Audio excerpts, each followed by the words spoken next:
All right, guys, welcome to the podcast. We got to jump right into our charity choice, and that's always Ohio Fish Rescue. We love Ohio Fish Rescue. Hi, Ohio Fish Rescue. What's up, guys?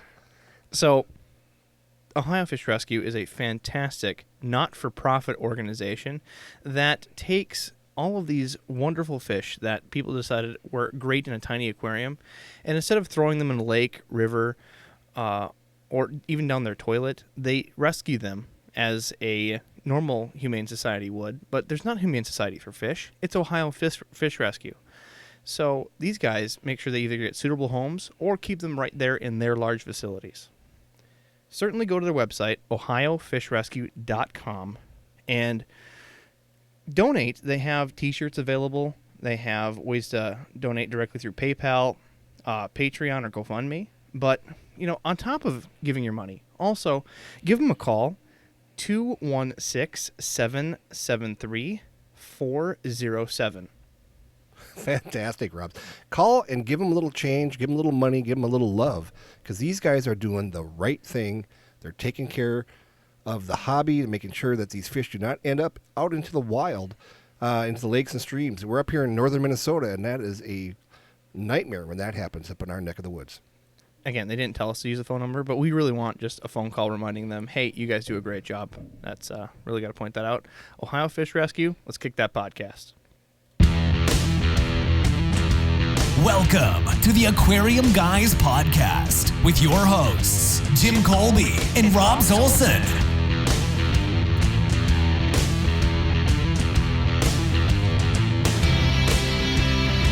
All right, guys, welcome to the podcast. This week, I'm really hyped. We're getting great listener numbers. Fantastic listener numbers. Yes, for only 4 episodes, no advertisement, and you didn't even get a Twitter made yet. Shame on you. I have not done a tweet, and I don't know what a tweet is because I'm old. Well, and dusty. Yeah, everything in time. You didn't know what a podcast is, and now we're I'm cruising, man. I'm a professional, and people just go, "Wow, Jim, you are fantastic on the radio." Nobody knows. So I'm one of your hosts, Rob Olson, and my deliciously elderly partner over here is that doesn't know how to tweet is Jim Colby. Jim Colby. And Robs and I have been friends for years, and now we are taking it live on the air to our friends and fellow hobbyists. We're really excited to bring this podcast, and today we have a special guest. Go ahead and introduce yourself, sir. Hi, I'm Greg Bickal from Bickal Koi Farm in Toddville, Iowa. We're super excited to have you. We appreciate you taking the time. We were going to have you last week, but you were in a dire situation. You hit a deer, you said. That's right. I was driving home from our farm. We have two properties. We have a house where we sell koi retail, and then we have another farm that's about 25 miles away where we raise all our wholesale stuff. And on the way home, just smack dab hit a deer, 8-point buck head on. Immediately came to a stop, and I had to wait and get rescued by some friends. So, and you're all right. There's no injuries. You're just no injuries. Just my truck Lola is my truck's name. Is the insurance companies kind of run a little deal there where there wasn't much damage, but they ended up totaling out my vehicle, and so now I'm going to spend this next week vehicle shopping, which is not my cup of tea. So what you're saying is we can have the listeners call in to us and recommend names for your new truck? That's right. I'm thinking Lala because this is, it's a little bit of a LOL. Maybe I should call it LOL instead of Lola, just because it's laughable that they didn't want to repair. All I needed was a new bumper, new grill, and one new headlight. So the fact that they total out a vehicle for that is kind of laughable in my mind, and now you need a new insurance company. Well, we'll have to look around and see if that's the case. So we're going to dive into an interview with you, and again, this episode we want to really focus on koi because if we're going to interview a koi farmer, who better to get the information from? Not us, that's for sure. Oh hell no, we've killed too many koi. So. Before we can really start in the interview, we just want to do a couple items to clean up. Adam, sure. I know you're listening, and he said he would have his gear by this week, but he was unavailable to join us. He's still setting up his gear, so he will be here, darn it, next week to appreciate this podcast together with us. And secondly, go to our website, aquariumguyspodcast.com. And on the bottom of the website, we have our contact information. There's our phone number directly on there. It is 218-214-9214. We're still waiting for people to call into the show. We have quite a few listeners for our first 4 episodes, but we're still looking for someone to call in with questions and air live on this show. Please call us. Jimmy's just begging for fan mail. Oh, absolutely. Yeah, we're getting a lot of fan comments, but no questions. So I'll probably have to disguise my voice and call in next week. So I have a quick story before we jump in. I was talking with one of my friends, and we were in the car, and we're talking about this podcast and how it's going so well. And, you know, I didn't really check all the stores because we're on so many different platforms. We're on Spotify, Stitcher, TuneIn, iHeartRadio, but I have an Android phone myself. And I was just telling him that, you know, I wonder, you know, I was talking with a friend, and he said they were rated 5 stars on iTunes already. Oh, fantastic. And he pulls it up. I'm like, I don't know. I don't think we're going to have any reviews or anything. He pulls it up. Oh, no, there's a review. And I said to him, oh, it's going to be some like hipster, you know, LaCroix drinking, you know, cyclist or something like that. From Wisconsin. Right. And he read it, and, you know, not to make fun of our the listener, but we have a fantastic review from Vegan Cyclist 420. Thanks, Mom. That says on the podcast that we're doing a fantastic job. He loves it. And shout out. I didn't even mean to stereotype, but we had a great laugh in the car. And, you know, those reviews mean a lot to us. And thank you to the Vegan Cyclist listeners out there. You know what? Let's have him on next week, and let's see what he's got to say. We're going to do a direct shout out to you, sir. You need to call into that number. Give us a call. So we can have a question. But, all right, let's dive in. Greg, oh, man. You want to do like a quick introduction? Again, you said you own a koi farm in Todsville, Iowa. You know, Right. Let's start at the top. What brought you to start farming koi? Okay, so kind of we were talking about this a little bit earlier is guppies. So what got me started in koi was my grandpa, my mom's dad, had a 10-gallon tank. Well, growing up, he had it like a 30-gallon tank. But when I got out of the military, he had a 10-gallon tank of guppies. And him and Grandma had to move into the nursing home. And so he gave me this 10-gallon tank of guppies, and I started raising the guppies. And, of course, live bears, and they're having all these babies. And subsequently, I killed them all because I wasn't paying attention to ammonia, and I didn't know all that yet. So we started off with the guppies, and then from there, I got goldfish, you know, because you couldn't afford koi at the time. Koi were super expensive. So we used to go to the local quarry and catch. I'd take my boat, and we'd go around with a big net and catch all these goldfish when they're spawning. Then I fell in love with koi. My wife and I went on our honeymoon in 1997, and I fell in love with koi at the Omaha Zoo. They had a big pond, what they call Monkey Island, and they had all thousands and thousands of large koi there.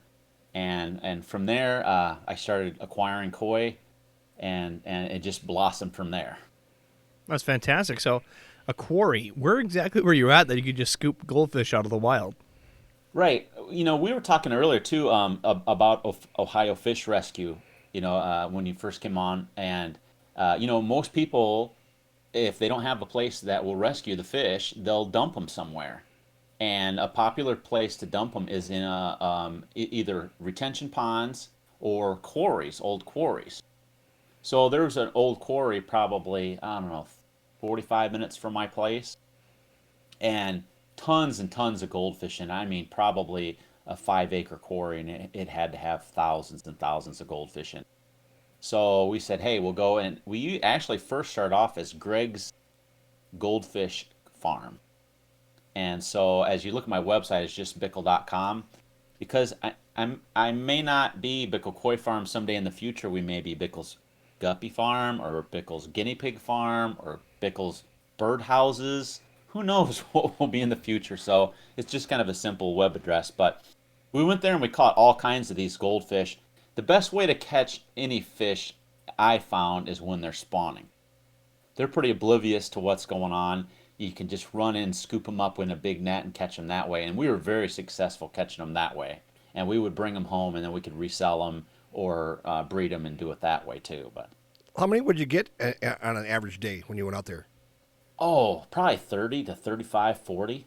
And what You size were know, they? it's like if I knew they were spawning at home, I knew they'd be spawning there. You know, you'd kind of get to learning when fish spawn in the spring, full moon, and all the different things that go on. So we would go and we would get quite a few and bring them home in Rubbermaid tubs. You know, running bubblers and running all these Rubbermaid tubs, and we thought we were, you know, the greatest thing since sliced bread, catching all these goldfish, which now goldfish are pretty much worthless. Everybody gives them away, you know, except for the fancier breeds, Arandas and those other things. But That's fascinating. Quarries, yeah. There's not a whole lot of quarries by us, but again, our bodies of water are pretty common. And where we're at in Minnesota, we're right in the heart of the lake, so our bodies of water we don't want to touch right, much. But right. that's fascinating. So, did you got these Another goldfish and you bred them? Is that what it was? right. Yeah, we bred goldfish and sold them, and but then once that was just in the start, you know, in like 1990, 95. That was way back. It's hard to remember back then, but and then once I went on my honeymoon and got hooked on koi, then we actually went to the local zoo and in Des Moines, and they had koi there, and we worked a deal with them that we'd give them a donation, and they'd throw food in, and whatever we could catch up, we could buy for $20 a piece. Holy. And that was back when, yeah, big koi were very expensive back then, and I caught many nice specimens, and I made a huge net, like it was probably 5 foot across. I sewed it out of a big seine, 5 foot across and 3 feet deep, and then we get two nets and we just what we clamshell. When you take two nets to catch a fish and you just kind of snap them both together, we call that like clamshelling. You come up with your own terms when you're catching fish, anyways. But and we would catch them and bring them home once again in Rubbermaid tubs and then breed those. And it wasn't until I went to Japan in 2004 that I got some really good koi to use as breeding stock, because you're limited with koi that breed flock spawning and they haven't been controlled. The genetics are pretty bad. It's pretty weak. So when we went to Japan in 2004, then we picked out some really good breeding stock, and that helped tremendously. We had before that I had purchased two other fish from a guy in Davenport. They were show fish, and I think that was the first pair of koi that I bred with.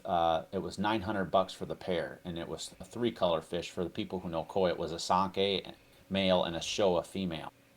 And we produced really nice looking fish with those. And I said, you know, I've got to get better breeding stock. So then we went to Japan and picked out a bunch of stuff. But as things would go, some of the fish died. There was a big earthquake there 2 days after we left, and some of the fish that we picked out died. So we didn't get to bring those back. But otherwise, we were very successful breeding those fish. I think I got like maybe 11 fish total for maybe around $1,600, and we were very successful breeding those fish. And to this day, I've only got 3 of those original fish left. You know, most of them were hatched in 2002, so they'd be like 17 years old now, and that's quite a ways to breed a fish every year, especially a female. To get that many years out of a female is pretty remarkable. So. So you got your money back on all that. Oh yeah, we got our money back for sure. Yeah, that was good. That was a good investment. And the last year we lost those original 2 koi that I had purchased. We lost those last year. Like the male was 20 and the female was 21. For And breeding stock, that's incredible. for breeding stock, and she had bred all the way up until she was like 18. And one year she had burst an ovary, like completely out of her body. She just ulcered up, and then big thing popped out of her body, and I thought, okay, she's going to be done breeding. She's going to die. She healed up just fine, and then the next year she bred from the other ovary. So she'd only breed every other year after. So it was like I got one more breeding out of her, and that was it. But they produce super nice babies. So really, the quality of the breeding stock, it definitely matters. Like in Japan, a breeder will focus on just one breed of koi, a white and red, a kohaku, or a sanke or a show or something. But in America, we have to produce a lot of different varieties. And so we're not really able to focus on quality in one specific breed, because if you just bred that, you wouldn't have enough business to keep going. Yeah, I find that here in the U.S., everybody, like the pet stores, the majority of the people are just ordering the assorted koi. Is that what you're finding true also? Right, yeah, the assorted koi, and now the market's really leaning towards butterfly koi, which Absolutely. I'm not a real fan of butterfly koi. I like the traditional koi, but so we started with butterfly koi. So you're talking about rescues. We go back to this Ohio fish rescue, and over the years we've done rescues. Also, we've got a website. A part of our website has a rescue page on it.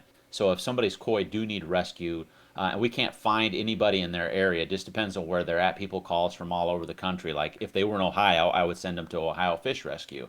If they were in Minnesota, I would find people up in Minnesota that I knew, like Rob's, and anybody else. But so over the years with rescues, we would rescue people's koi, and one batch of fish that we rescued, there was a big, ugly, orange and black spotted butterfly in that.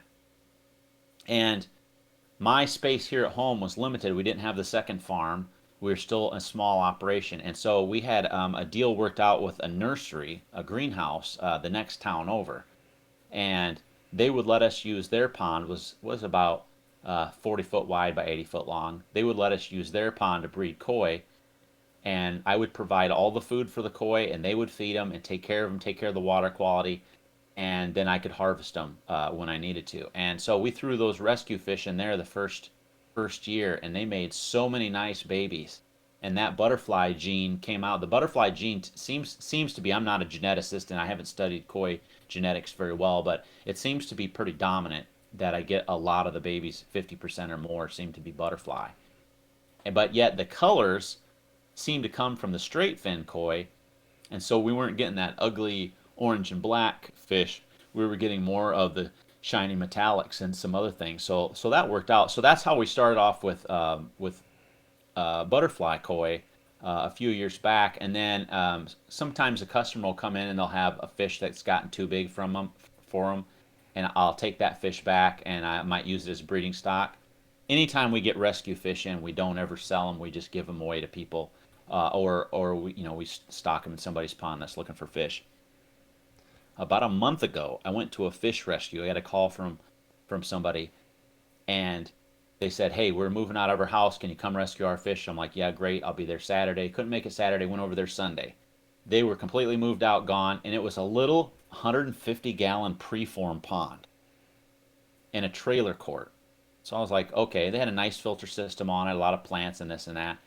There was over 24 koi in that pond that were, I thought I'd go there. I was stocked up with tubs.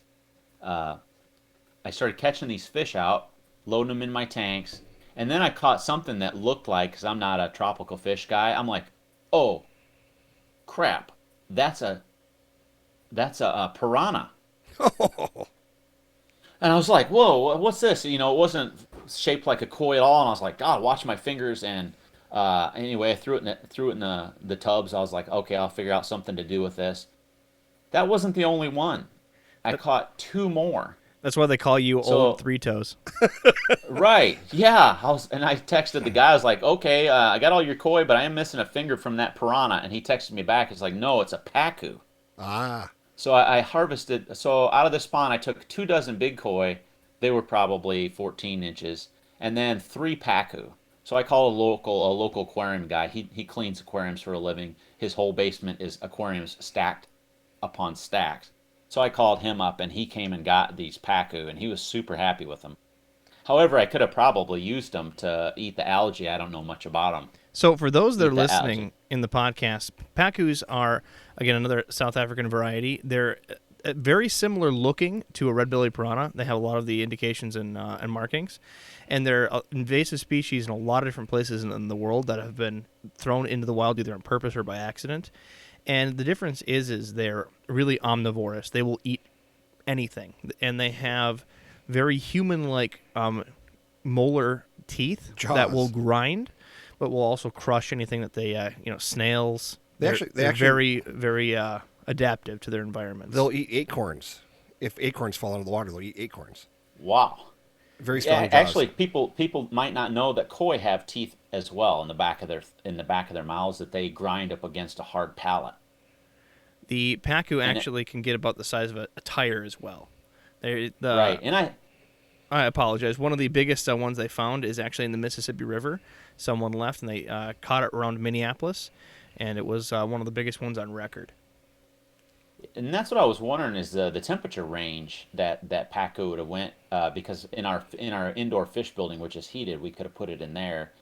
And I do have a problem. We get this algae, this what they call it carpet algae.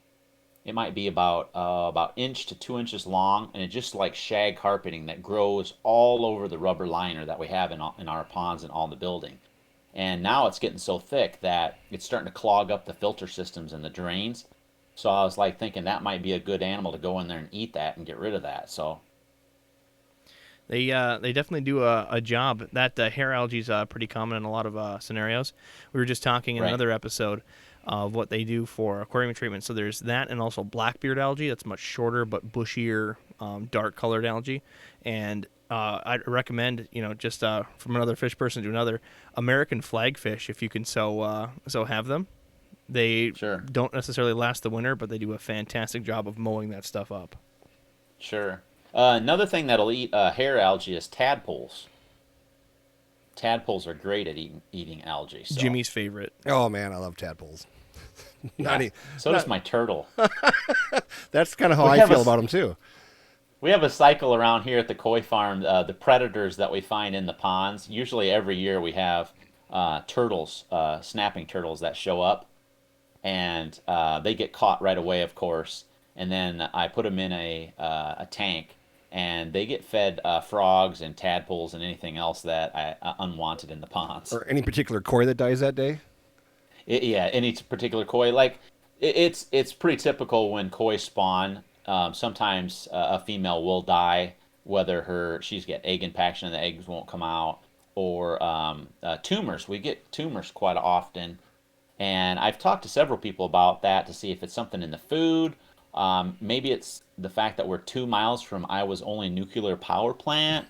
Might have something to do with it. Oh, man. What do they glow? Yeah. Are these glow koi? Because we could have a new market. They're not glow koi. If I could Not produce yet. glow koi, I'd probably have a lot bigger market than I do have now. But anyways, we get tumors quite a bit, but we keep a snapping turtle, and snapping turtle liver is my favorite delicacy. However, I did have tonight for dinner. I did have alligator meat, which is probably my most favorite meat to eat. You were making Jimmy jealous, snacking on it before the episode started, and That's right. he's still That's right. shaking his head. Just I still jealous. love gator. Every time we go down south, I get gator and grits. That's my grits. Now listen, the best grits that I ever had was I was in the military, and we had some guys from Louisiana that were our cooks, and they made the best grits. And I have since tried to have grits everywhere that I have ever gone that would serve grits, and have not come up with the same quality of grits that I had down in Louisiana, or down when I was in the military from that Louisiana cook. There's something there. See, I went to a Waffle House with Jimmy going to Florida, and that was some stuff. When you walk in, they'll just give you lemonade. You didn't even order it, right? Then you try to get whatever they want, and you didn't order grits, and yet a bowl shows up. And you're not about to complain. You just eat it and realize that it's the most delicious breakfast food you can have. The first time I was Right. down in Florida, and they gave me grits, and I was not familiar. And she goes, "Oh, are you a Yankee?" And I go, "Excuse me." And she goes, "Are you from up north?" I went, "Yeah." And she goes, "They're good, sweetheart. Just eat them." I said, "Okay."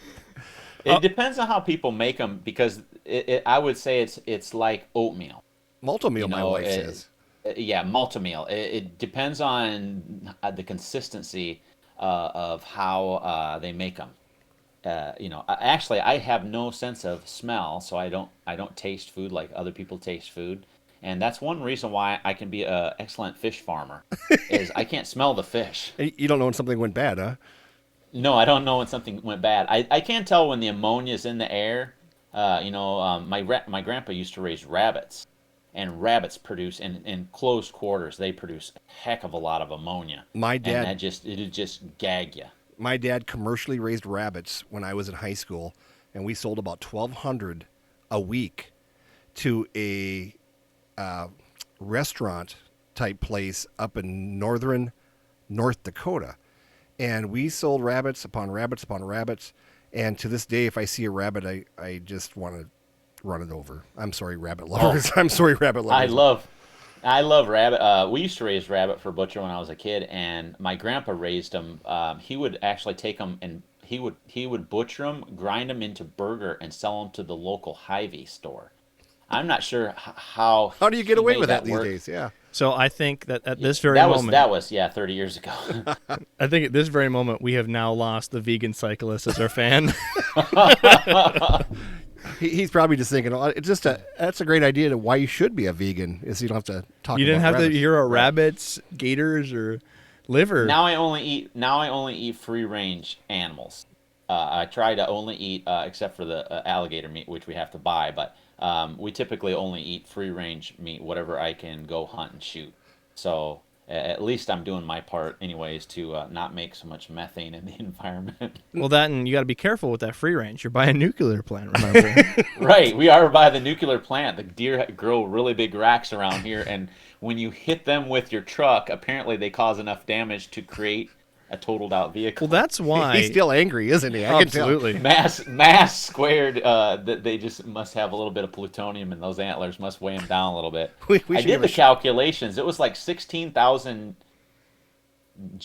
foot-pounds or newtons or something. Whatever the website told me, that was 150-pound deer hitting a vehicle at 60 miles an hour. It was enough to stop me cold. So. Well, that's why. See, the insurance company just cut you a check and totaled it. They didn't want to deal with radioactive deer on your bumper. That's right.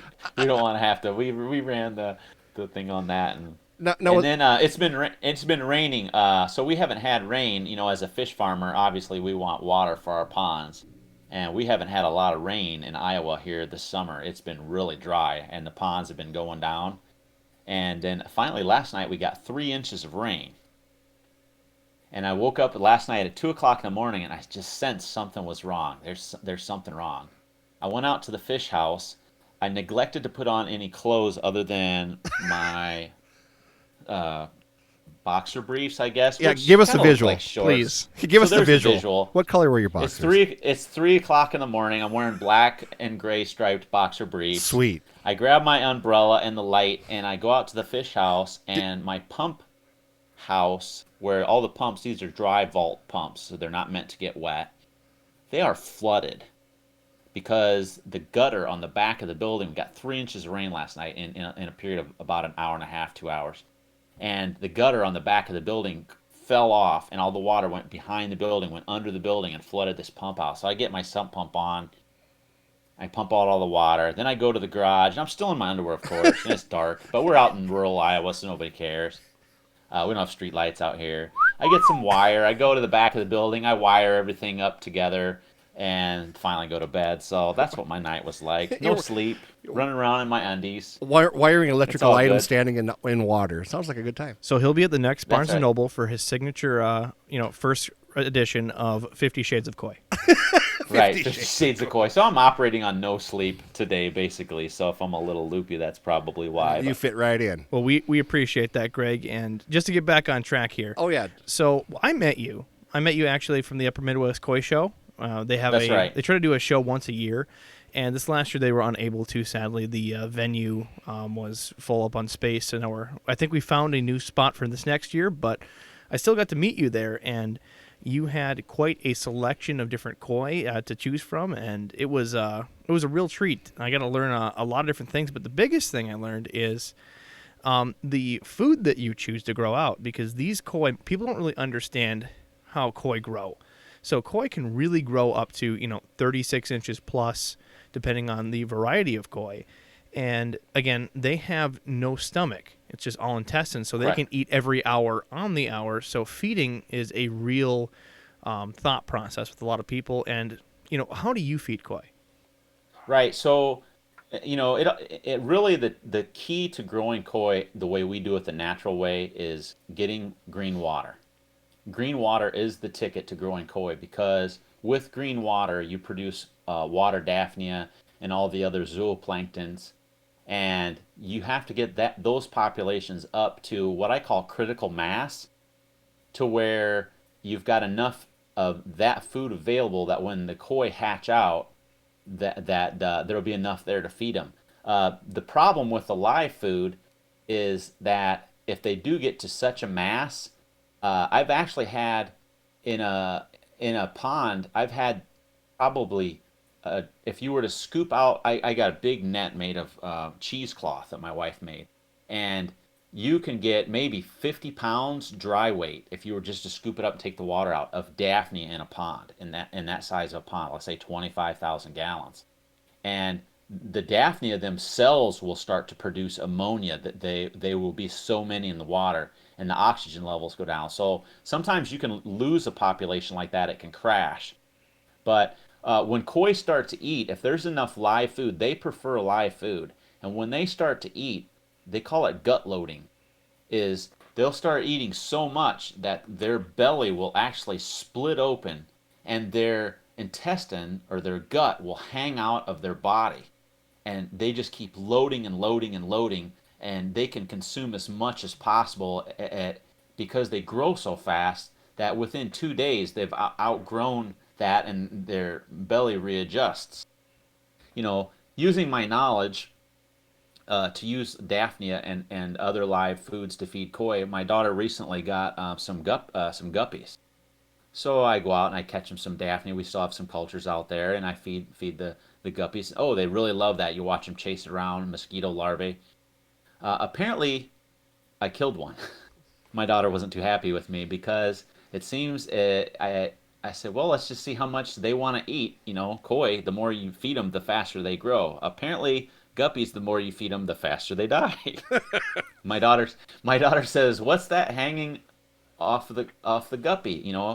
Normally a koi will have like a poop trail hanging off out of its butt as it swims around. And the guppy did that. I was like, okay, it's getting plenty to eat. It's going to grow fast. No, it died the next day. So it was probably not too good. I tested the water. Everything was good. But apparently you can't give guppies that much food. Their bellies were pretty distended. So again, but anyways, guppies do have a stomach. So that, again, it's a very rare situation for people to overfeed. Generally, the first thing that happens when you overfeed anything is the ammonia will get your fish. But in situations like yours, that's extremely rare. They'll eat themselves to death, and that almost never happens in the normal aquarium trade. But with koi, after you get them past that size, what do you do to feed after adolescence? Right. So after adolescence, we start off. The food we use is Aquamax. It's not a koi food. It's made by Purina, and it's got the protein levels. They start off with a powder, and then they go through Aquamax 100, 200, 300, 400, all the way up to 600, and the pellets get larger and larger incrementally as you go. And the protein on the smaller stuff starts off at 50%. I think for the 100, 200, 300. And then once you get to the 500, the protein goes to 41%. And the primary ingredient in it is fish meal. And the koi seem to like that. It takes them a while to get used to when koi really want to eat live food. And if you try to switch them over, it takes about 4 weeks. They get to a certain size. After about 4 weeks, there's no amount of Daphnia. They've eaten every bit of live food that you can give them, and you've got to get them onto something else. So you start them off with a powder, and sometimes to get them to eat the powder, I'll take snails. There will be a lot of little snails in some of the tanks that I have around. Typically in the filter pits, they eat the koi's poop. So I grab those snails and I'll grind them on a stone, just between a couple bricks. I'll stone grind them. I'll mix that in with the powdered food, and that'll really give it some kind of taste that the koi will really go for. Also, when I do that, we get kind of an algae that grows on the side of the ponds. It's rubber liner ponds. We get some kind of just a algae, or it might even be a bit of a bacteria. I'm not sure what grows on there. I'll take a piece and I'll scrape that, and the koi will come over. It might even be like I can't think of the word right now, the algae that they like so much. Spirulina algae. It might be a little bit of spirulina in it, but it's growing on the sides of the tank. I'll scrape that off, and sometimes if that's been in the sun, like the pond level goes down and comes back up, scrape that off, they'll just come around your fingers and just gobble that up. So usually that's what I have to do to get them onto pellets. Once you get them on to eating pellets, then it's just easy. You just keep feeding them and feeding them and feeding them. And depends on how many fish you have as to how many pellets you need to go through a day. And this year we had a tremendous hatch. We got 3 ponds that are a quarter acre in size. And you never know. A lot of this food you have to order it ahead of time. You never know. Do I need 4 bags of food or I need 40 bags of food? And I was super low on food. We had such a tremendous hatch this year that the other thing with the live feed, sometimes less is more. When you have less koi, you'll actually get a better result. If you have a pond, let's say 25,000 gallons, and you try to raise 3,000 koi in it, you'll get a better result than if you try to raise 20,000 koi. Because you'll get 20,000 to 100,000 koi will hatch out from one spawn, from a female or 2 females.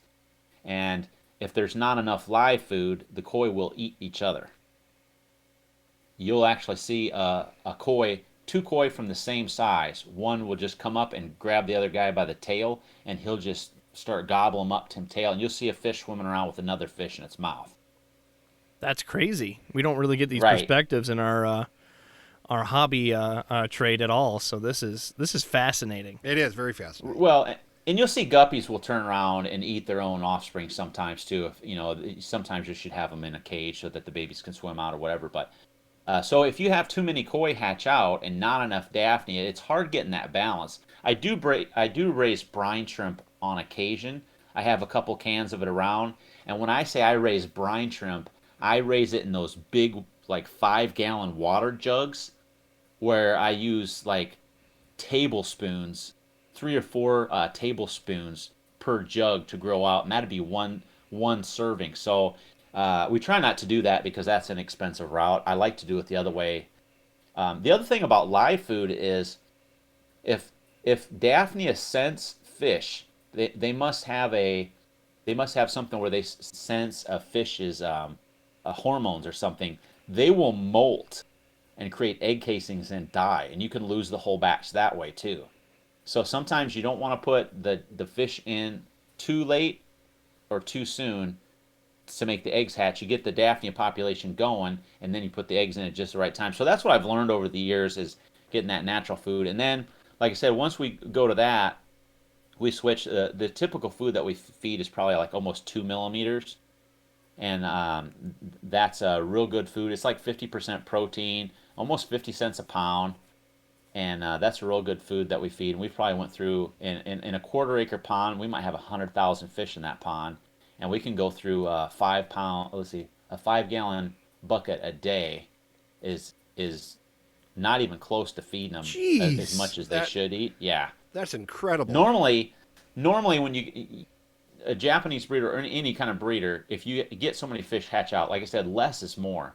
So you need to cull down the herd and just pick out the best koi and grow them to their potential rather than trying to grow everything. But the logistics of trying to catch 100,000 fish and sort through them, and the manpower that it takes is a lot of times you can't do that on a regular basis. I mean, it's just there's a lot of work in that. So I typically will just let them grow to their first year, and then the next spring we'll harvest the pond, and that's when we'll sort through them. This is still we sold up until about 2 years ago. We've been selling koi now for breeding and selling for 20 years. This is our 20-year anniversary. We've sold every fish we could produce for about the first 16 to 17 years. So this will be the first time that I've had so many fish that now I don't have buyers for everything, and I'll have to really start sorting things out and focus a little more on the quality of the fish. We always try to focus on the quality, but focus a little more on the quality. And we do find markets like people who are looking for feeder fish in the aquarium industry, people who have turtles or they're just looking for a lower grade koi. We do find a market for those koi. I try not to destroy any fish. I always try to find a market for them. Somebody will want them. Just that way, everybody has a chance. I try to make koi affordable for everybody. Greg, I had a quick question that's been in But my mind. that's what we use for the food. It's Aquamax by Purina. Our Purina dealer is just fantastic. The only problem is they sell it in 50-pound bags. So we typically will rejug it in I recycle jugs. We go through a lot of lemonade, and I recycle the lemonade jugs, and we rejug that into 2.5 pounds to 3.5 pound jugs, and we resell it at the koi shows, and we do ship that food sometimes to people. It's a really good food. It's a good high quality food. It's not a koi food, but koi are just a fish. They don't need a food that says koi specifically, but. Well, again, you're also raising them at a very young age, so they need a lot of protein. Right, yeah. Other older koi, they have a different type of diet. Again, they're a carp, so you're getting them that high protein age. And my big question is, from that egg, again, you're in Toddsville, Iowa, so you do have hard winters. So Right, from that yep. from that hatch, when is that hatch? How long until a dormant season would go? And what does that growth look like from egg So to fish? Yeah, how much growth do you get in Right. that first year? Right. So the growth can vary based on how many fish you have, but let's go with best growth. In a best case scenario, we could do a spawn. Sometimes we are in Iowa. Sometimes we never have ice on our ponds. This was the first year ever since I've had a pond, 25 years, that we've had ice on the pond after St. Patrick's Day. Usually the pond is completely thawed out around St. Patrick's Day, on or before, a few days before. We have gotten spawns before in April. We typically look for a full moon, the spawn to happen around a full moon if the temperature's right. But let's say we got a spawn going in May, is pretty typical for most of our spawns. And that fish will hatch in 3 days to 4 days. If the Daphne is good, that fish will be an inch long in probably 3 to 4 weeks. And once it starts eating pellets, I can have it by October, I can have that fish almost to 9 inches. That's incredible. Yeah, that's very incredible. And live food is the key. They'll eat pellets, and the other thing is too, we don't really. If we were wanting to grow a fish, if we were wanting to super grow a fish, like let's say you're growing fish for production, which you grow them at kind of a slower pace than if you were to grow a fish. For example, if I see a fish that's breeding stock worthy, like one of the fish that we have is our famous fish is called the Shochiba, is a unique fish, most unique fish in the United States. There's not another one like it. That fish I realized from a very early size, when it was about 2 inches, that it was a special fish. So I pulled that fish, I put it in the building, I put it in a tank, and I grew it. And when I grow that fish for potential, then I feed that fish as much as it can eat nonstop. I go by the tank every hour. It's got to have pellets in there waiting for it, optimum water quality and all that. And that fish could even hit 12 inches in 6 months. They say carp can grow at an inch a month, but we can grow them faster than that on live food, because they will eat more aggressively on live food, especially than they would on pellets. Pellets, they get full. And the other thing about dry pellets, when a fish chews, this is one thing if you want to help your fish to grow faster, is soak those pellets. You can even soak them in things that give them additional vitamins, like orange juice or some other things. But soak those pellets ahead of time. Koi do have a hard pellet that they can grind their food up, but that takes moisture to get the food soft and to grind it up. Then when it gets into their gut, it's also using moisture. So if you soak the food ahead of time and make it soft, the koi will be able to digest it a lot better, and it'll be a lot less work on the fish when it's eating it. So that's one other thing you can to do to help them to eat. Normally, a fish will come up, a koi will come up, it'll eat a pellet and it'll run away. And if the pellet's a certain size, because it's got to go and it's got to grind it up and get it going through the system before it can grab another one. So it can only has so much room in its mouth to work those pellets. So that's just kind of a tip to get people to help their koi to grow. And then we do leave our koi outside for the winter, which they do grow some during the winter. They will eat some algae if it's available, but special fish that are pick of the litter or future breeding potential, we'll bring those in the building, and the building is heated to almost 80 degrees, and the water stays around 70 and those fish will be able to grow all season. So by the end, by the time the fish has turned 1 years old in May of the following year, we would call those jumbo tosi, where they could be 12 to 14 inches long at that rate. So they do grow very fast. The other trick to growing them fast, like the Japanese do, is they put females only in a pond. And the problem with females is when they start to smell a male, once they get to a certain size, they'll start developing eggs and they'll start wanting to spawn. And sexual maturity really slows down a koi's growth. So when you're growing a koi, if you can keep the females in their own pond, they don't smell males, they won't develop eggs, they'll spend more of their energy growing rather than developing eggs and wanting to spawn. So I've heard that I same typically, thing. I apologize. I've heard that same thing no, from a you're lot good.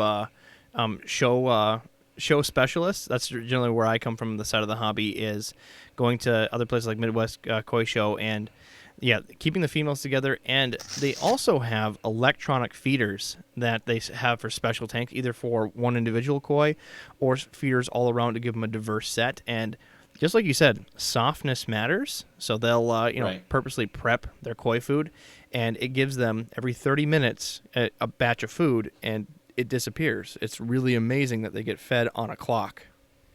Right. And like I said, the tricking them with the snail juices. Or the other thing, once koi go from Daphnia, the next larger size food that's available is a scud shrimp, which is about a 1/4 inch long, and they're kind of a neat little shrimp that eats plant matter. But they're really hard to grow in large numbers and harvest them. However, in our other farm that's 25 minutes away, that one we can go there and you just sift a net through the sand and through some weeds, and you can get quite a few of those to feed koi too. But any kind of live food. When I'm prepping my breeders to breed in the spring, the night crawlers will come out. The night crawlers will come out in the first spring rains, and they'll spawn. You'll see them all over the blacktop roads. A lot of people see night crawlers out. I go out and I collect as many night crawlers as I can, and I feed those to my koi, just pounds and pounds of them in the weeks preceding a spawning to give them a lot of live food and good high quality protein. When they eat a night crawler, all that comes out when they're done digesting that is the like a skin. They digest. There's very high digestibility in night crawlers for koi. So anytime you can feed them live food, they're gonna feed more aggressively on that and grow faster. So what's the approximate age? Again, you're breeding the koi. Do you have any koi that you have that don't breed and you've grown out? In your experience, what do you see for age? Yeah, for age, the oldest koi we had was 20 and 21, and those were breeding animals, obviously. But the one that I have now, males typically will do a lot better breeding. The oldest male I think now that I have is 17, and he's still very active in breeding. Doesn't he's in there as aggressively as younger males. So, but that's because I've only had the koi for like 20 some years. That's about the oldest koi that we've had, but I've heard of them 35 years old. There was a nursery or something that got their koi robbed, and they hey Rob, that's your name, and they said that their fish were 35 years old. So I know they can live that long, I but didn't do it. we do. You didn't do it.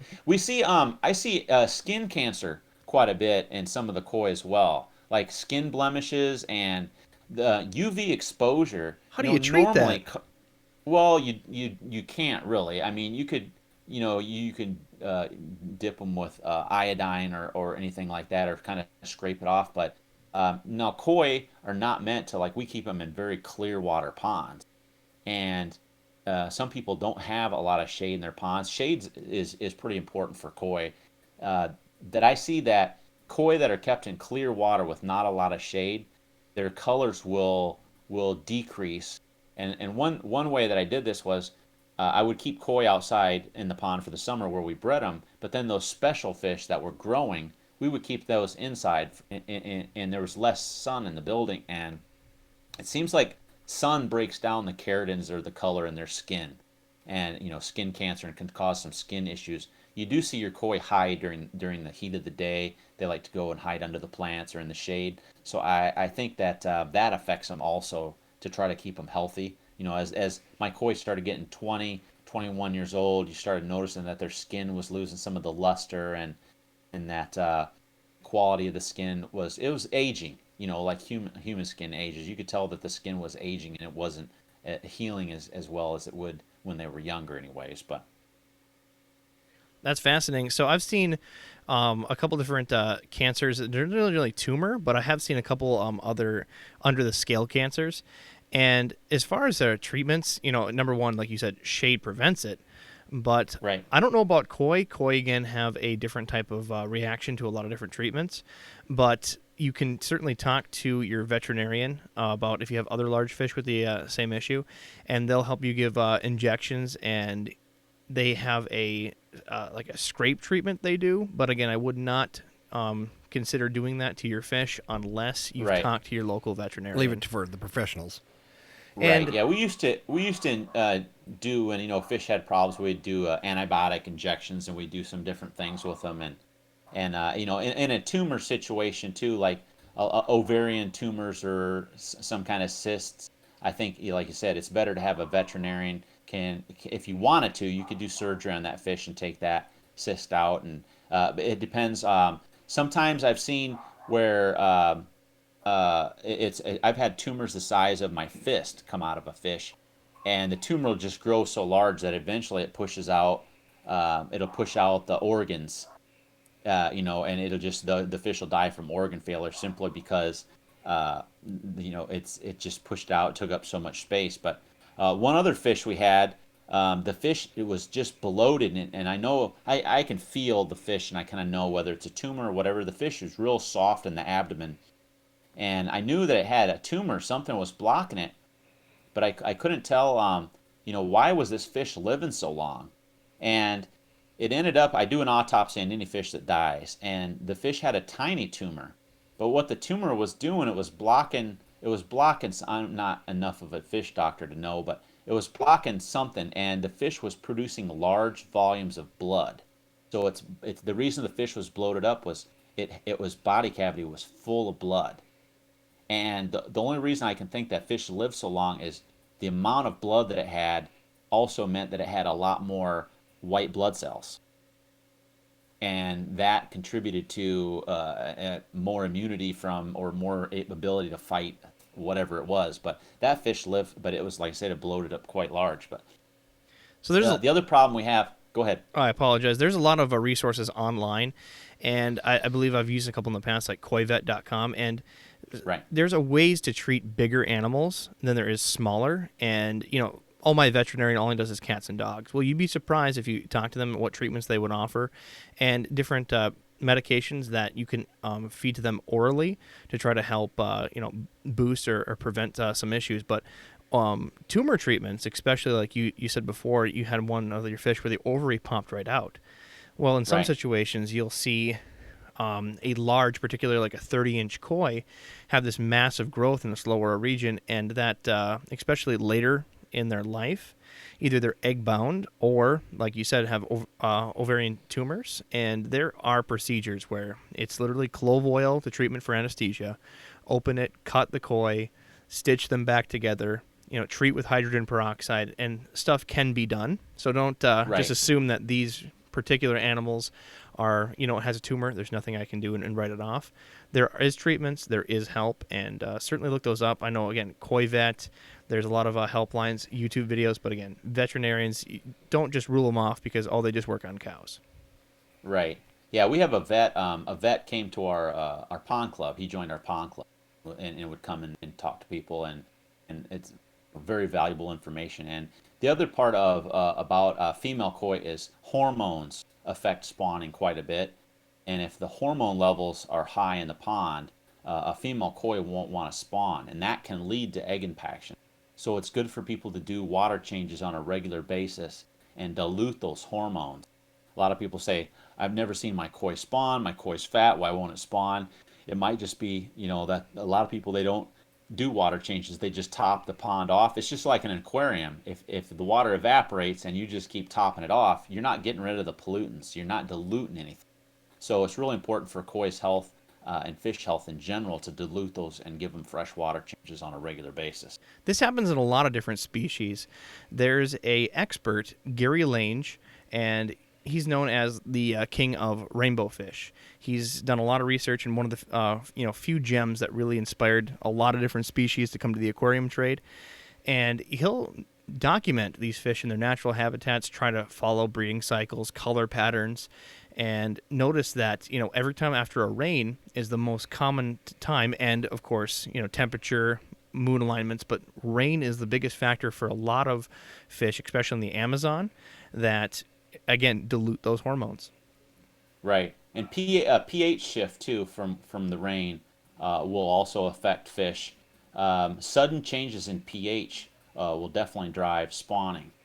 And most people, I don't know if they know how koi spawn, but a female koi, when she wants to spawn, it's a completely voluntary. They release a hormone from their pituitary when they decide to spawn, and that starts the eggs into a labor process.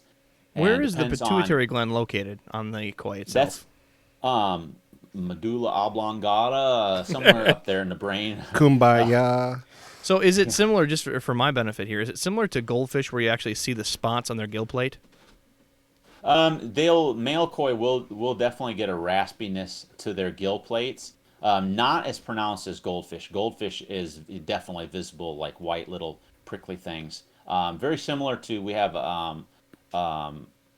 minnows at the farm also, and minnows get this prickly things all over their heads, male minnows, but the goldfish will definitely get those. But koi it's just more of a raspiness to their gill plates, and as soon as that female releases the hormone, the males will definitely just start chasing around like, hey, it's go time, and she'll be like, no, wait, I just started labor, you gotta wait. But they'll typically, barometric pressure affects them too. So as we talk about that rainstorm and rain's coming, before the rain even comes, they know the precursor to that is that barometric pressure shifts, and they'll somehow sense that.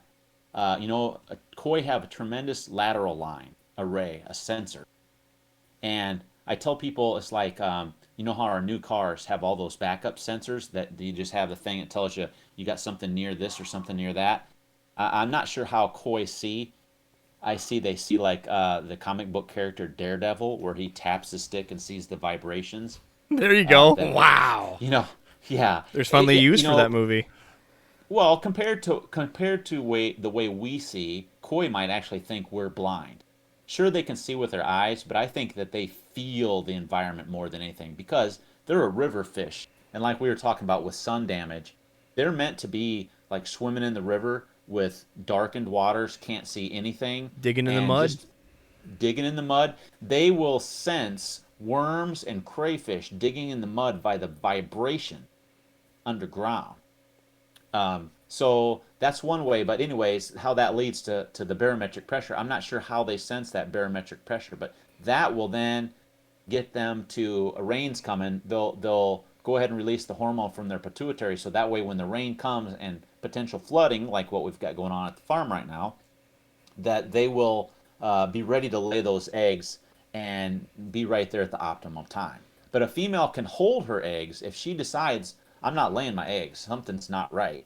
She will hold her eggs and won't lay them. But they do sell a carp pituitary extract where they sell that hormone, and you can inject a koi. And we've tried that before, where you inject it, but it's like $300 a bottle to do that. Jeez. To inject a koi.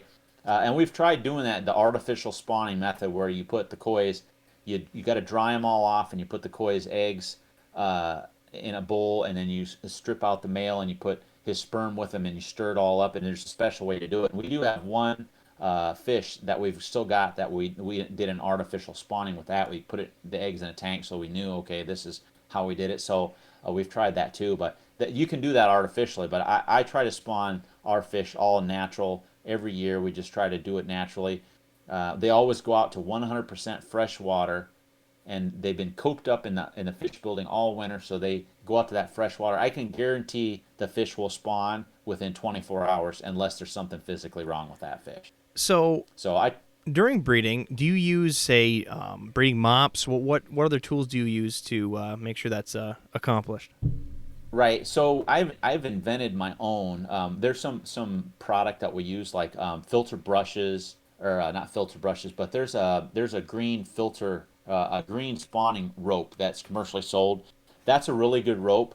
But then I've invented my own because that's fairly pricey and I need so much of it. You know, when we're doing spawning, we'll have typically a quarter-acre pond. We'll need to throw eggs from about 5 or 6 females into that, and that'll be over 3 or 4 days. And so I need almost 30 foot long by 2 foot wide worth of spawning ropes, which gets expensive. So I came up with what I call the Bickal bio rope, which we use for spawning. And around here they have big round bales of hay, and I've got an example of them on my website. But they take this is a plastic mesh that comes out of the machine and wraps around a big bale of hay. Well, when the farmers are done with it, they wrap it up into a ball, they throw it in a pile, and they burn it, which we don't like seeing people burn junk around here, but that's pretty typical. I came up with this rope that I would pull this out, and my wife taught me how to crochet. So I would use my hand as a loop, and I would crochet this into a rope, and it turns out to be really good filter material. And I started using it as filter material first, and then I started using it as spawning material. And it's got all kinds of little fibers in it, and it really mimics natural aquatic plant growth underwater. And so I use that quite extensively when I'm spawning because it's big long ropes, and we stake those out in the pond, and it keeps the fish's eggs nice and far away, so that when we don't get a lot. The fungus is a big problem in fish eggs, so you want to keep the eggs as far away from each other as possible, so that if fungus does happen, you don't get too much of it going on and kill the whole batch of eggs. But So that's what we use primarily. I'm actually on your website right now, and you have a full tutorial on your bio rope. Full tutorial. Go ahead. It's again Bickal. That's BICKAL.com, and underneath the category, one second here, DIY. You have a section called bio rope, and you even have a video on there explaining in detail. And do you Right. sell this to the public? I don't sell it anymore because it just takes so long to braid it up and to go out and collect it from the farmers. The other reason why I didn't want to sell it is had I gotten a bad batch, say a farmer had maybe some weed killer or something that accidentally leaked onto that. So we didn't want to sell it just in case we didn't get it clean enough, and I didn't want the liability that came along with selling it. But it's excellent filter material.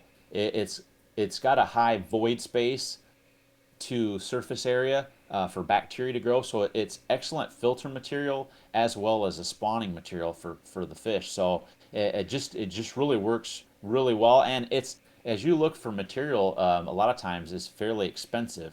And bacteria will grow on anything.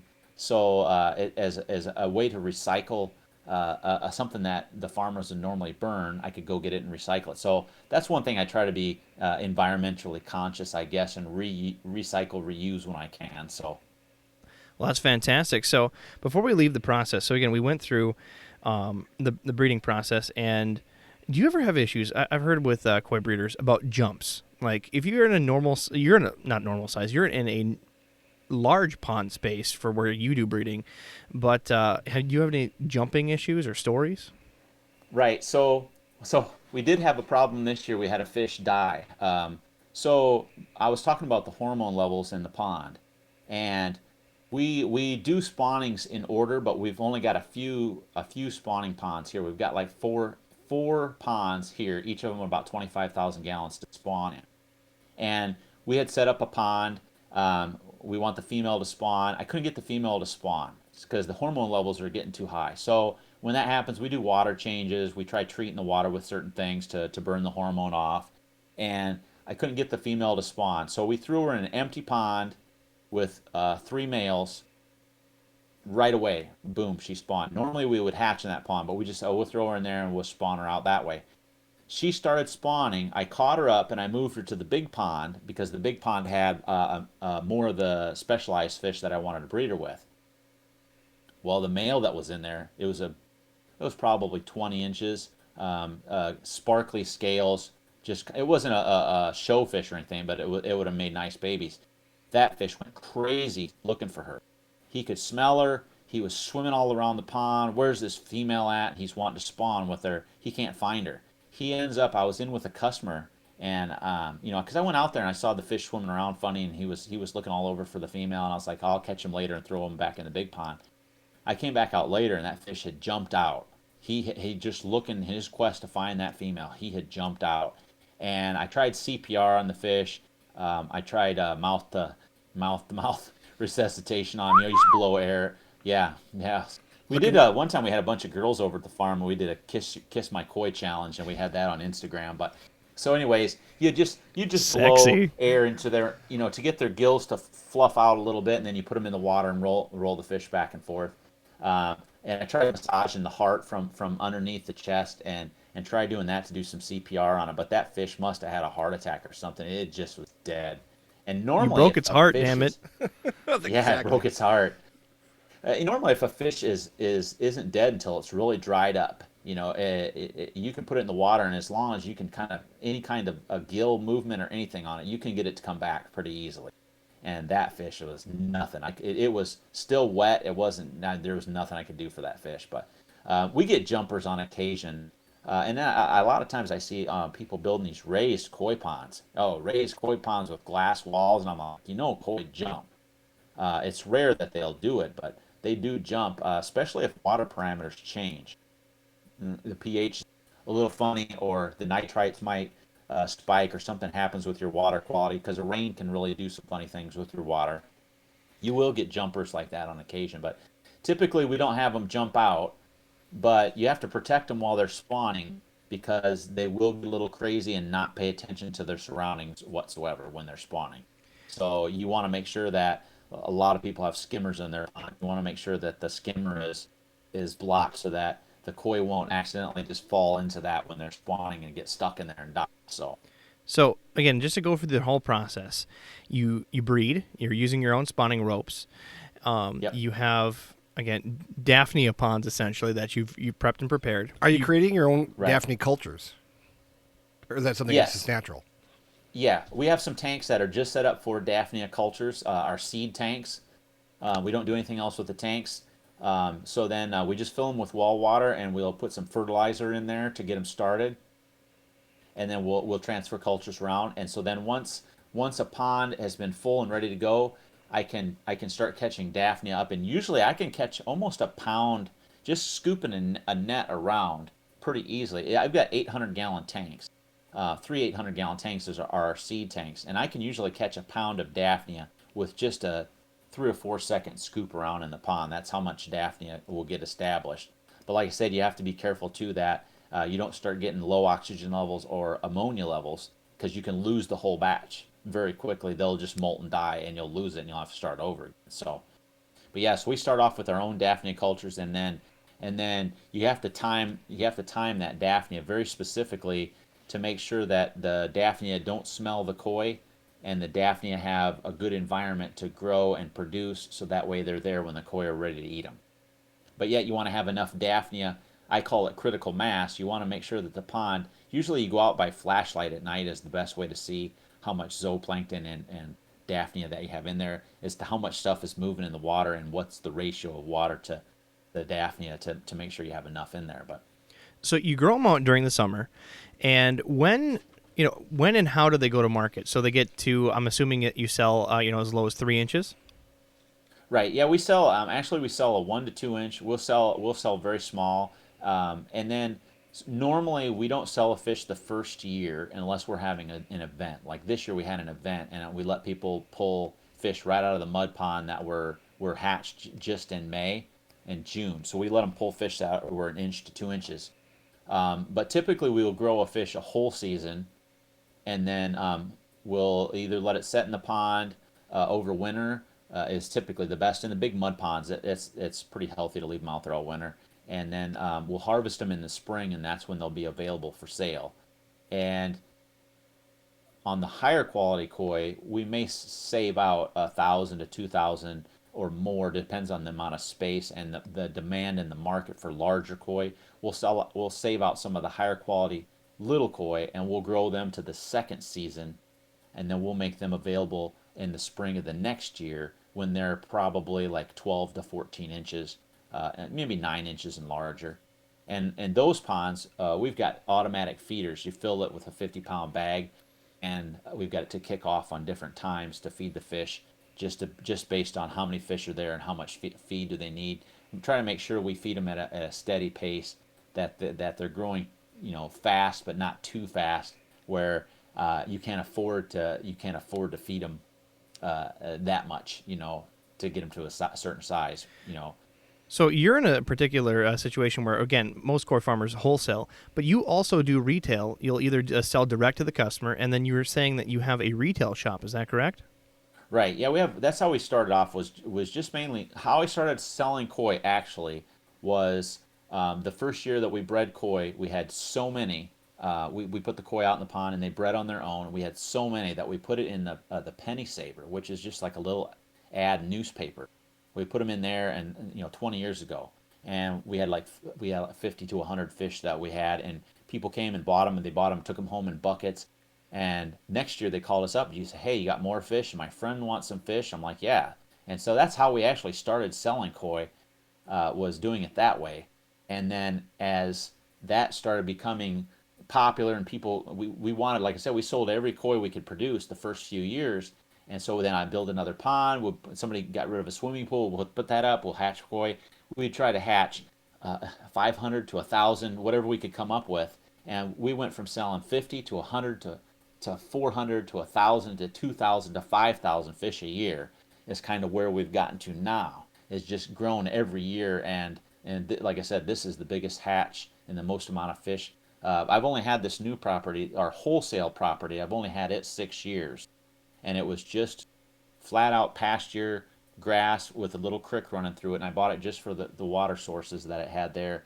And now we've got a half-acre pond on there. We've got 4 quarter-acre ponds and 2/8 of an acre ponds, with 4 more quarter-acre ponds under construction, ready to go in the next year or so. So that's how fast we're growing. And now we're trying to really move into the wholesale and find wholesale markets so that we can produce a fish 2 to 3 inches, have it ready that size, to move in a market, empty a pond out, get another spawn going, because really the littler fish are what people are really wanting now. We used to sell 10 years ago. We used to sell a lot more larger fish. Everybody at the shows, the koi shows, all wanted larger fish. Now everybody just wants the smallest, cheapest fish they can get. They still want some good colors, and they want the butterfly. So that's kind of the shift in the market. Maybe with the market going up and people having a little more money to spend in their pockets, maybe we'll see large fish make a comeback. But growing a fish 2 to 3 years to get them to a certain size, you got to have the market for that. Otherwise, it's not going to be worth your while. So what type of koi do you offer? And again, I'm on your website, and I've worked with you in the past. I know that you again Right. offer the small mix. That's what you're trying to get for the wholesale. But just so your customers know that are listening, our potential customers on the podcast. Again, you have the butterfly koi, but what other types of koi? You said you had showas. Do you have shinrins? What types do Right. you Yeah, carry? well, our breeding efforts are focused on three different types of koi, which are the most popular. We focus on the three-colored koi, which is the Showa and the Sanke. Then we also focus on blue koi, which is Asagi and Shishui. And then we focus on yellow koi, and that's Yamabuki. And when we breed those kois, we also we crossbreed them with other varieties. So by breeding a three-colored koi, you'll also get a white and red koi. When we breed yellow, we produce that with a yellow and white, or a yellow, black, and white. So you'll get all these different offshoots of the other colors in a mix. So that gives us a really good variety of koi to offer. And those colors, those colors are the hottest selling koi. But then we have all these other varieties there with it, which makes for a nice mix when people are looking for koi. That's fantastic. So, my favorite koi, again, I'm weird. I'm all about Chagoi just because they are a bit bigger. They have a different type of appetite, and they also have a different attitude. They're generally tea-colored, earth-toned. Do you have any of those? Just for my own benefit here. Right. We do have the problem with Chagoi is when you produce with a single colored fish, and a Chagoi is a dark fish, so it's hard putting a pattern on a dark fish. Most people want a patterned fish. The opposite of a Chagoi is a Soragoi, which is a silver or a mouse gray koi, and typically you want to breed that koi with a patterned fish. You will get some Chagois, you'll get a mix of that, but when you breed Chagoi, when we did several years, we got some jumbo Chagoi, which we lost to one of our jumbo Chagoi this year because it didn't want to spawn. We didn't put the koi out to spawn until last because they produce so many. Just there's no variety there. They're all Chagoi. They might be a tea colored or a coffee colored Chagoi. There's kind of some offshoots of the color there, but that's all you get is a pond full of Chagoi. And so then we'll have way too many Chagoi. So we'll breed Chagoi 1 year, and then we'll have so many Chagoi that we won't really need to breed for 3 or 4 years. And that's what happened is we bred Chagoi, and then it was like, okay, we got way too many Chagoi. Let's not breed those for a few years. And then we've sold all the Chagoi. Now people are like, hey, but I want a Chagoi. So this year we threw them back into the mix, and we'll have Chagoi, and we also have a Soragoi, which is the gray fish, and then also Ochiba Shiguru, which is a gray fish with a bronze pattern, which the Japanese say is like fallen leaves on water. So that's been a real popular fish. And doing samplings in the quarter-acre pond, we've got a lot of those in there, which some of them are scaled, some are scaleless, some are the Ginrin, which is the sparkly scales. We focus a lot on the sparkly scaled fish as well. And then just try to do everything in butterfly. We throw butterfly into the mix, and that you'll just get everything with the butterfly, so that always works out. Well, perfect. So, is there anything that you feel that we missed? I feel like we got through the process. We got age, growth, feeding types. I feel like we've really dipped into a process that, frankly, we don't get a picture of often. We need a part Right. two of this eventually, too, I think.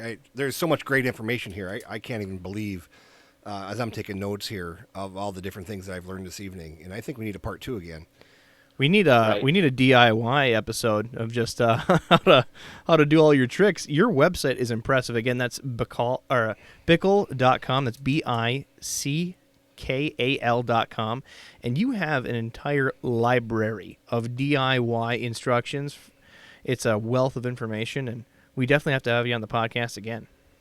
Right. Well, I appreciate you guys having me. And I started out originally. I sold everything that was on my website. I sold in a book on CD.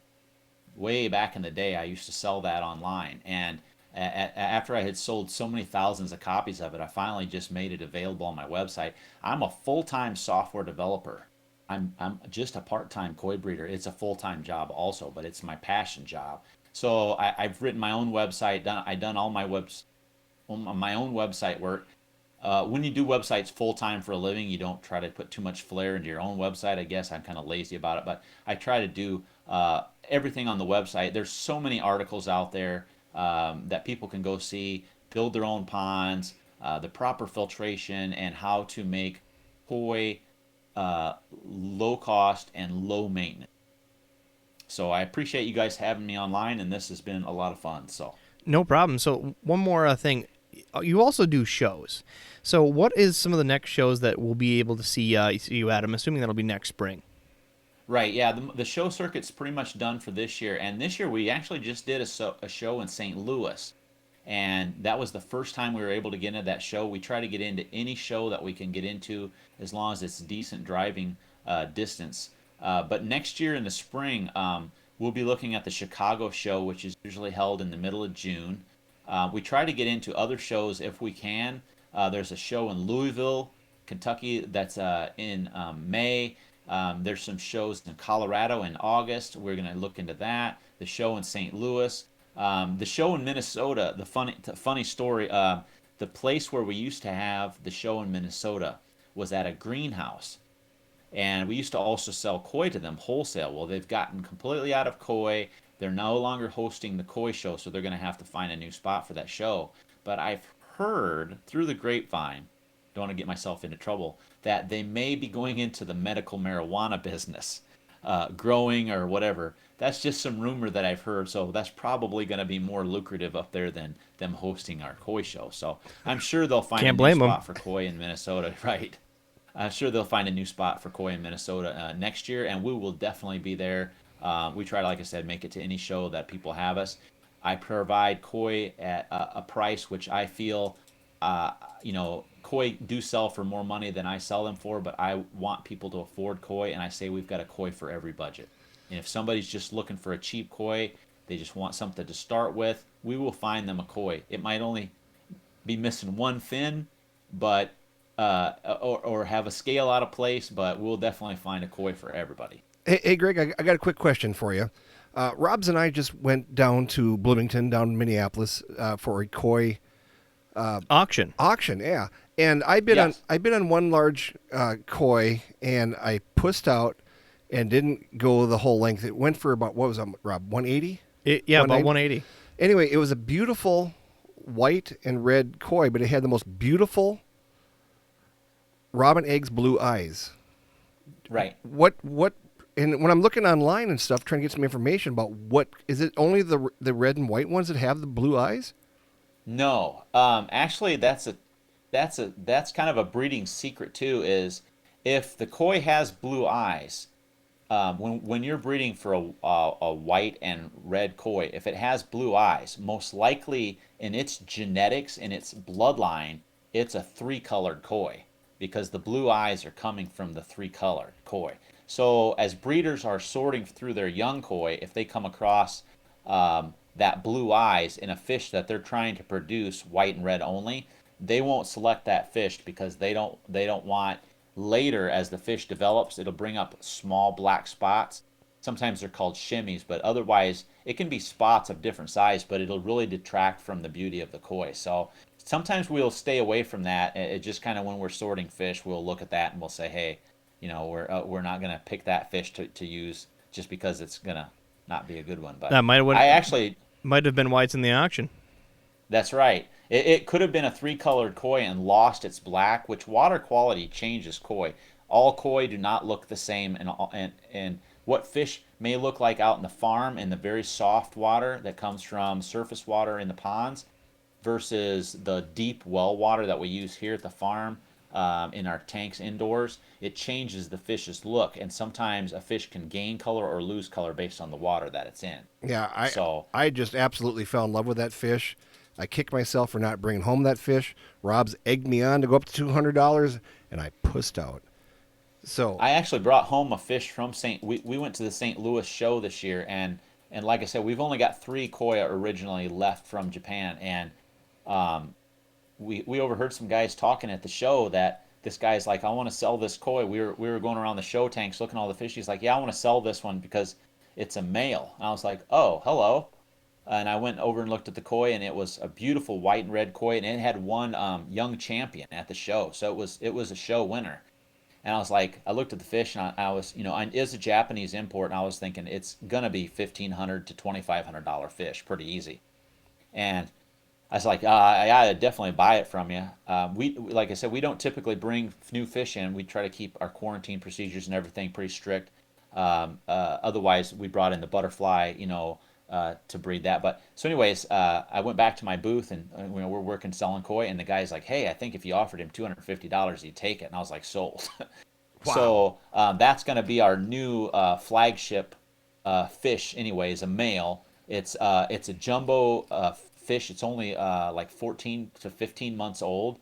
So it's a young male, but it's already like 16 inches long, maybe 20 inches long. I forget. We didn't really measure it when I got home. I just know the tub that it was in. But once that fish hits 2 years old, 3 years old, he's big enough to put with some of the females. We'll try him out this spring. We're going to put him with a white female, and we've got a specific fish that we're trying to produce. It's called kikasui, which is a metallic white and red fish. So we're going to mix a metallic white female scaleless with this fish and try to produce that and see, with his high genetics, if we can produce his nice pattern on that fish and just kind of work on that. So we do try to work with genetics, and I know that maybe another trip to Japan might be in my future if we want to really get serious about producing a lot higher quality fish and get some more Japanese offspring. But you would be surprised at auction. I've seen fish go at auction jumbo, like 28 to 30-inch fish, even with the right people in the room, only go for 500 to 600 bucks. That's incredible. I have And, one quick question. I come from the end of the wholesale end of it. And did you find it tough to get on the Japanese farms? I mean, I've watched 1,000 YouTube videos, and I watched the people cull koi fish, and I've watched all these videos. But it seems like the guys kind of say it's hard to get on these farms unless you know somebody. Have you found that? Absolutely, no, absolutely not. When we went there, we went with a broker, as a USA Koi, Mark Bodycott is his name, and give a shout out to him. And he's a great broker. And we went with him, and he took us around to all these farms, any farm that you wanted to go to.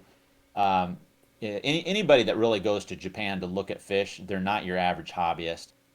They're going to know what they're doing.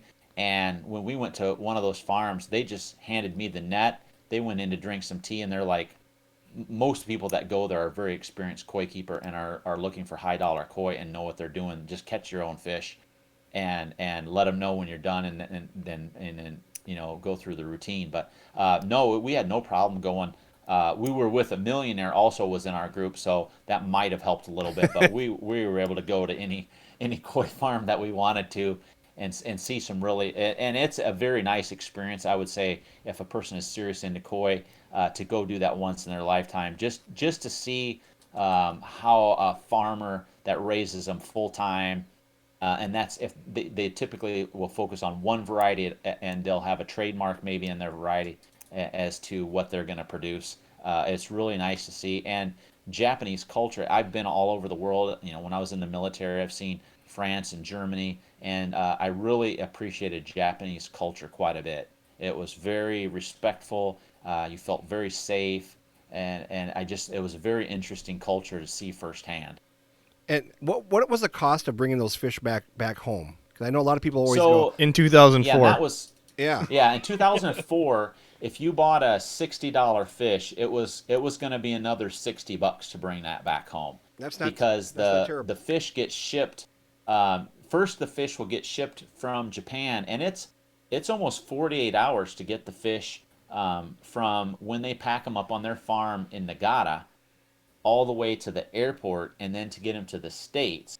So they'll ship them to the States, might be 48-hour trip, and then your broker will usually hold those fish, and your broker will take a commission off of those sales, so that's factored into the prices.